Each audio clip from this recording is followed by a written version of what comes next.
O assunto virou manchete em praticamente todo o mundo. Quem é, afinal, a jovem brasileira que afirma que o jogador Neymar a estuprou? Chegou o momento de tirar as dúvidas e de mostrar a história que ela tem para contar.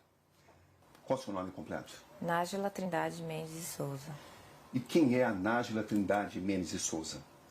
Uma pessoa comum, que trabalha, estuda, sou modelo, estudante de design de interiores, que gosta de esporte, que treina, dança, sou filha, mãe, pessoa comum. Vamos começar com duas perguntas essenciais. Você foi, de fato, vítima de estupro por parte do jogador Neymar ou foi uma relação sexual consentida? Fui vítima de estupro. Você foi vítima de estupro ou foi apenas uma agressão? Agressão juntamente com estupro. Você reafirma que foi vítima de estupro? Fui. Mas por que então seu primeiro advogado diz que você relatou a ele ter sido vítima de uma agressão, não de um estupro? Primeiro que ele não estava acreditando totalmente em mim. E eu senti preconceito da parte dele. Porque ele disse pra mim que... você vai ter que cortar a unha, a gente vai ter que levar isso pra frente, mas você... Então, o que deu a entender que você foi estuprada, você não foi estuprada, você deu porque você quis, você fez porque você quis. Então eu não vou eu vou isentar essa parte, eu não vou colocar essa parte. Vou falar agressão porque eu tenho as provas, você me mostrou as provas da agressão, que foram as fotografias. E eu acho que ele só acreditou em mim porque ele viu a foto que o próprio Neymar mandou pra mim. Minha foto machucada. Como é que você conheceu o Neymar, Nájila? Através de uma rede social. Qual foi a rede social? Instagram. Como é que foram as conversas? Como é que você as escreve? Normal, eu mandei uma imagem pra ele, não era foto nude meu, era um texto. E ele respondeu e a gente começou a trocar mensagens. E depois de um tempo ele pediu o meu WhatsApp e eu passei. O próprio Neymar divulgou alguns trechos onde aparecem conversas de cunho sexual. Uhum. Quando é que essas conversas começaram? Naquele momento. Do WhatsApp. E você tinha ciência de que uma relação sexual poderia acontecer? Sim, o meu intuito era esse. Era o seu intuito? O meu intuito era ter uma relação sexual com ele. Desde quando você passou a pensar dessa forma? Quando eu comecei a falar com ele. Em que situação você viajou para Paris para encontrar o Neymar? Não entendi. Quem é que pagou a passagem? Ele. Ele pagou. E as suas despesas, quem pagou? Ele, do hotel. Isso ficou claro desde o início? Não, a gente conversou, eu conversei com ele como uma pessoa comum. Eu queria, era um intuito sexual, era um desejo meu. Acho que ficou até claro para ele isso.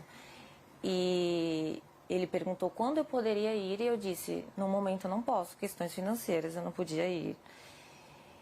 E também questão da minha agenda, do meu trabalho, enfim.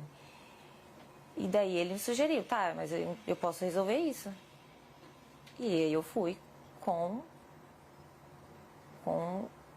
a passagem. Você levou dinheiro seu também? Levei. Ou seja, você viajou para Paris com que expectativa, Nájila? De ficar com ele, de encontrar com ele. Isso De incluía realizar uma um possível... desejo meu. Isso incluía uma possível relação sexual? Obviamente. Você pensava nisso? Sim. Estava preparada para isso? Estava. Era algo já consentido, consensual entre vocês? Era. Quando você chega a Paris, o que acontece? Eu vou pro hotel, ele me manda mensagem falando que ia para uma festa e que ia passar lá antes para me dar um beijo, para me cumprimentar antes de ir nessa festa. E a partir disso, o que acontece?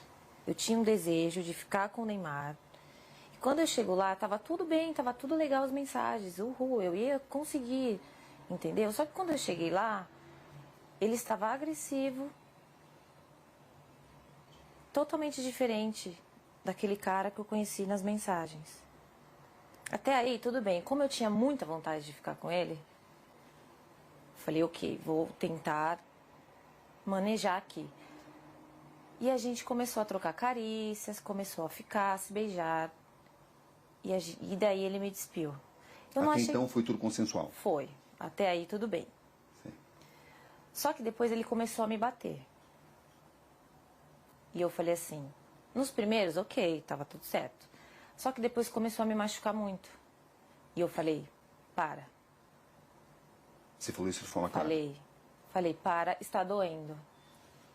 E ele falou, desculpa, linda.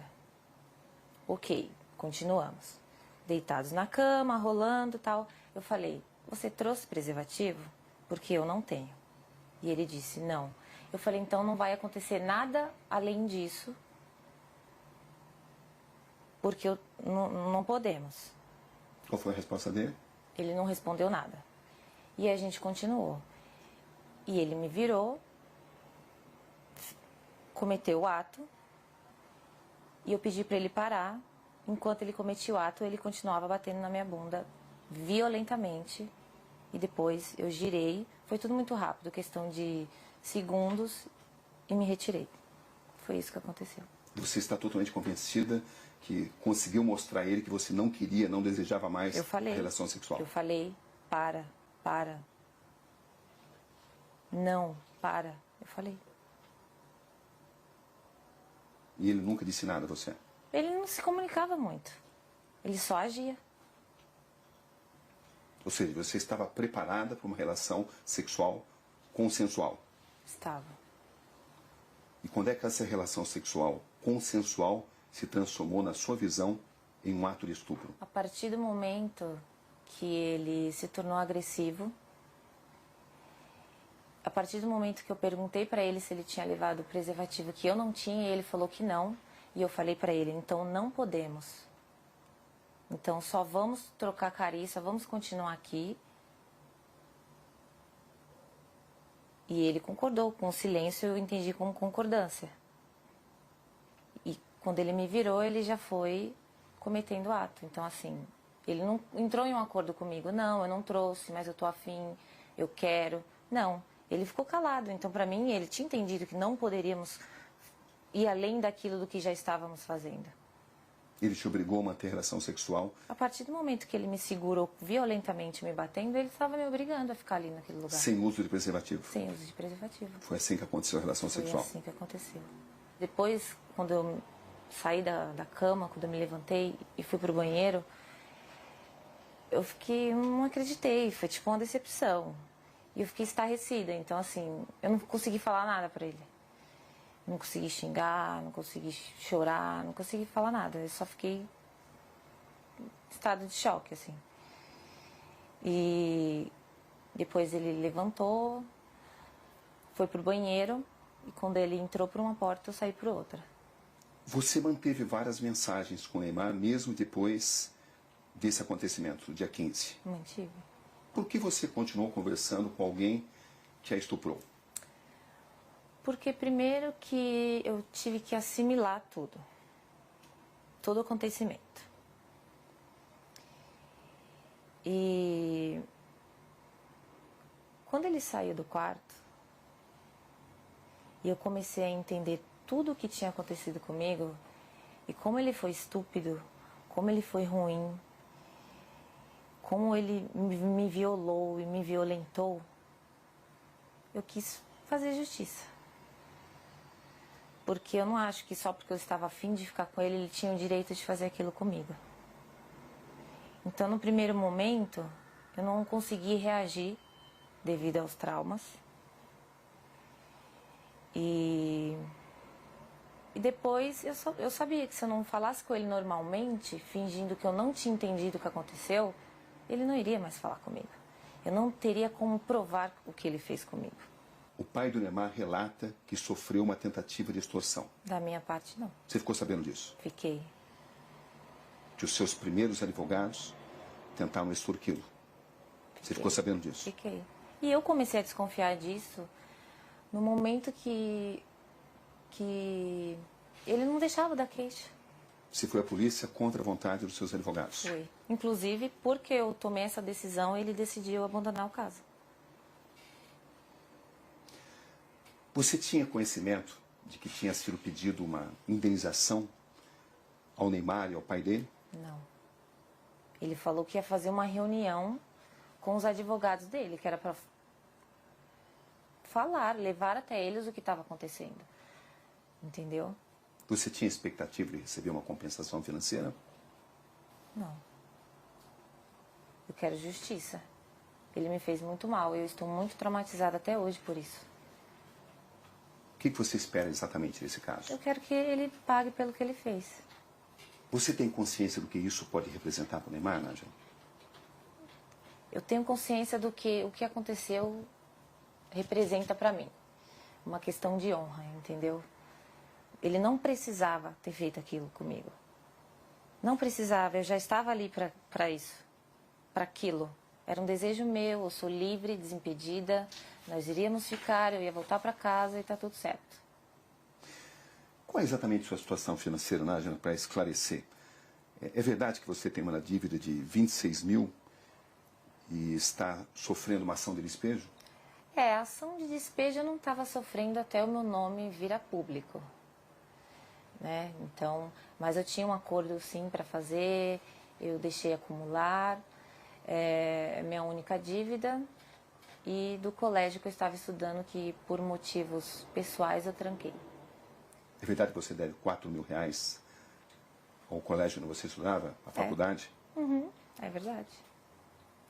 As pessoas têm usado essas informações para alegar que você queria resolver a sua situação financeira. Você tem consciência disso, né? Tem. Eu fiquei sabendo, mas olha... Como é que você reage a isso?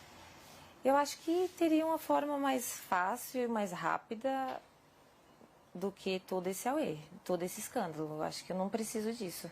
E até o Neymar para poder conseguir dinheiro. Tem muitos trabalhos, muitas coisas para fazer. Eu não ia me expor dessa forma. Não tem lógica, não tem sentido. Para arrancar dinheiro do Neymar. Desculpa, não preciso disso.